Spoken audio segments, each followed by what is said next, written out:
Hey everybody, Joseph Rothschild here, aka MBT, back again with another wonderful pack opening, once again from the Annals of Wish. Annals. I'll have to find a better word for that in post.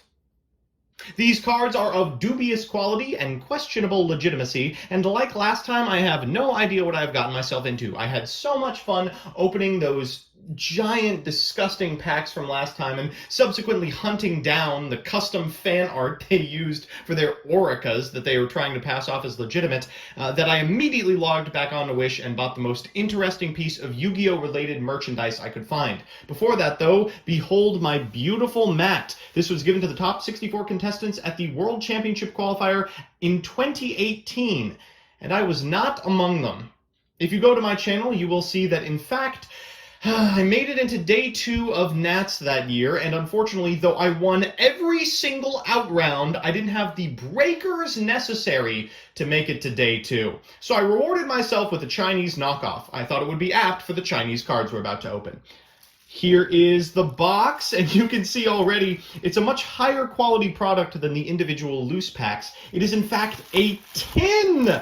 A Yu-Gi-Oh! Tin! It's about the size of my palm. They made it look like an actual sized tin in the ad, so I'm a little bit disappointed, but I will definitely be bringing cards in this to events in the future. My favorite part is Arc V. I mean, could you mess this up anymore? We've got Jaden, you remember, from Arc V, Yugi from Arc V, and Gardragon Pisty, my favorite Arc V character. I just love, you could not be more wrong. Vrains, GX, and DM, and the end result is Arc V Dimension of Chaos. It looks like it's Upper Deck Entertainment as well. Glad to see that they worked out their differences with Konami and are now pushing product once again. I love this logo. It looks like the e-reader symbol. Could this have the very first Yu-Gi-Oh! E-reader cards in it? So just a quick look at the box. It's got these little hinges, disgusting. And on the back, we've got the promo card! This is the Buy a Box promo. They said it would only happen in Magic, but here we are playing Yu-Gi-Oh! And it's Buster Dragon, comma, the Destroyer Dragon, a warrior synchro effect monster. It's a tuner and a non-tuner synchro monster from Bosch. If this card declares an attack on an opponent's monster, it gains 400 attack for each Earth Warrior type synchro monster you control to the end of the damage step. Bad in Master Rule 5. When it destroys an opponent's monster by battling and sends it to the graveyard, activate one of these effects. Colon! That's it! That's all you get! Oh, man. This is the first one we've seen whose effect was actually cut off by the font issues between this and the normal one. And of course there's a huge art issue. Buster Dragon, the Destroyer Dragon, is not this card. And gosh, look at this. Oh, it's already coming off. Look at this disgusting centering. This is not a BGS graded 10. It came pre-folded. Yikes. So if this is any indication of the quality of the cards inside, I am already excited.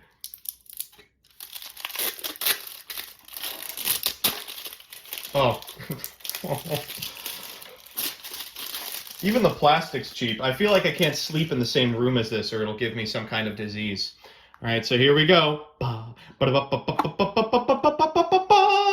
So there's no cards that are in packs. It's just a little box that's just full of loose cards like you'd find in an eBay lot. Oh my god. Oh, look at this. Some of them are backwards, some of them are forwards, some of them are upside down, some are right side up, and they're all disgusting to hold. Ugh. There's like this powdery substance on them, I think to keep them apart, but ooh, it is not pleasant to the touch. Let's kick that out of here. That's going directly into the trash. And let's start at the beginning. Gardragon's Awakening. Okay, this is a real card.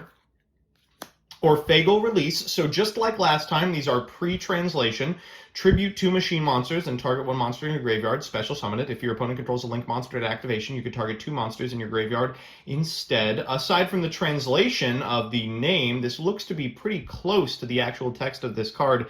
And unfortunately, I think some of the capitalization is wrong. It's the only way you'd know, aside from like the corners and the centering and the font and the title.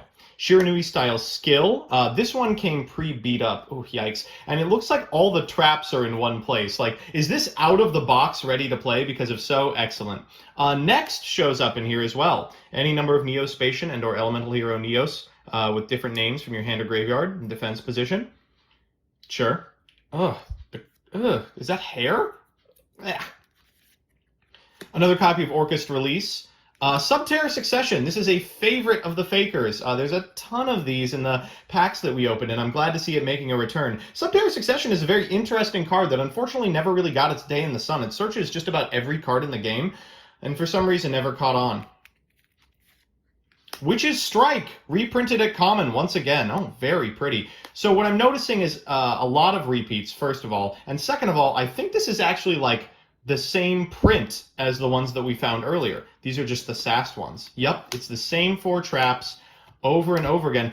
Ooh, except for Dark Factory of Increased Production. I really liked this name. I was upset that they ended up doing more. This is a Trinity All-Star. If any of you play Trinity format, this card is really good there.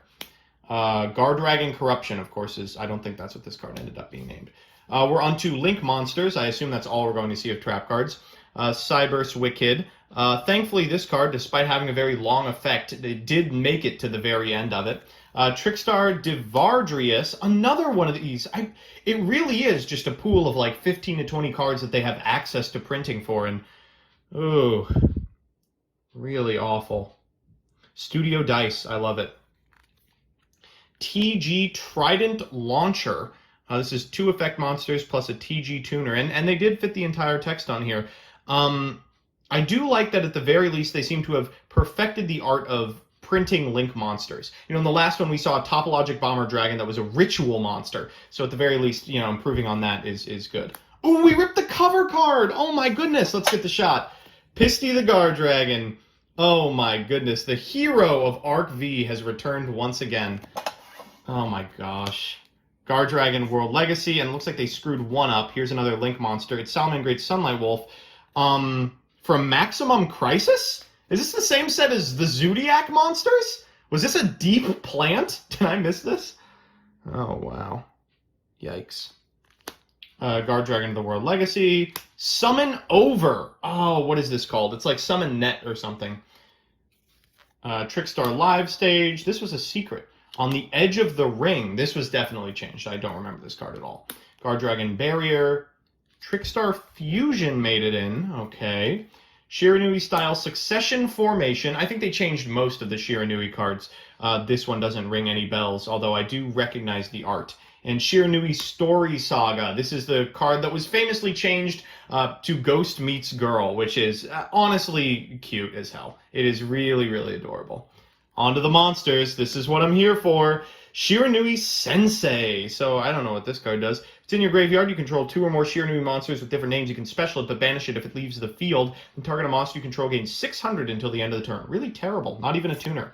Cyberse Synchron. Oh, this is an actually good card. And they do have Cyberse in the templating. That's new from last time. Wow. Oof. And of course, they're all just bent in the corner and off-center. What happened to this print run?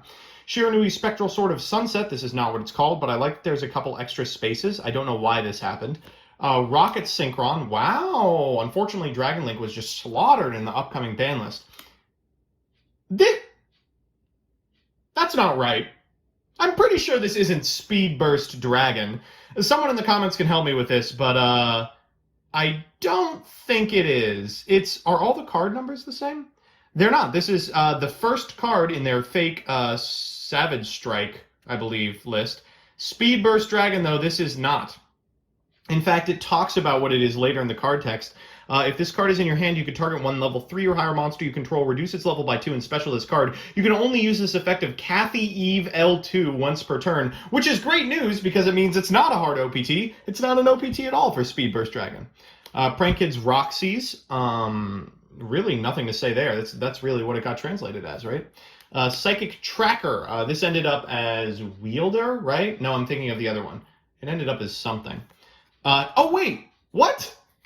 No, here's Speed Burst Dragon. Wait a minute. What's going on here? One of these 2 cards is a faker. And this one actually has Speed Burst Dragon's effect. Alright, I like it. This is the new master rule, is the cards are going to have the same name, but different arts and effects, but you'll only be able to have 4 of them total. So, like, you could balance something like Sky Striker by naming all their cards Sky Striker Blast. And then, you know, you can only play 1 Engage, 1 Widow Anchor, 1 Multi-Roll, and that's it. Next, we've got Sumiika. This is a Lovecraftian Terror. This card actually came out, right? I don't recognize it, but it does look kind of vaguely Yu-Gi-Oh-y. It makes a reference to a leftmost or rightmost main monster zone, which is extremely weird wording for a card. They should just template flank. TG Tank Larva. This is a hilarious card. It's got a gun on it. Just a gun on a bug. Booster Raptor. World Legacy, World Arc. Oh, and now we've got some cool ones. So the last really boring card we have is Andrake the Gar Dragon. Can't be normal summoned or set. You know this card, maybe. I don't know. We've got a Back to the Front, which is foil and just warped to hell. I mean, you can really see this. But look, it's got one line of text, and it's like an 18-point font. It uses the OCG numbering mechanism, but it's only got the one effect. Target one monster in your graveyard, special summon it in defense position. That is what Back to the Front does. Whew, that's a weird one. It looks like a large print card for like boomers. Like Jeff specifically was meant to play this card. And finally, it's Backup Secretary with no text. This is actually insane. Like the cost of this tin was like $3-4, and this really justifies the entirety of it. Wow, this is going to make a sweet field center. I mean, just look at it. Wow. It is foil, so when you shake it around, you can see it like that. It spreads across the entire card. There's some lines because clearly the foiling, is pretty low quality, but still really incredible. And then it all comes in a handy carrying case. So, not convincing fakes by any stretch of the imagination. When I think back to what passed for fakes, in a pre-internetian era, these are fantastic. But when you're able to, look at the names and effects and feel real Yu-Gi-Oh cards in your hand, these really aren't going to fool anyone outside of, like, parents who are hoping for the best for their kids. And truthfully, if you're a parent and you accidentally bought something on Wish that turned out to be fake, it's not that big of a deal. Buying singles has never been a good avenue to find competitive cards anyway, and if your kids are playing casually, who's to stop them from playing cards that aren't, like, licensed? Love the Buster Dragon, the Destroyer Dragon. Love this fake copy of Backup Secretary. And let me know how you felt about this in the comments section below. I will undoubtedly be trolling Wish for similarly styled deals regardless of your feedback. Whether I'm opening them on my own time or on the stream remains to be seen. But for now, if you see me in paper, find my Backup Secretary.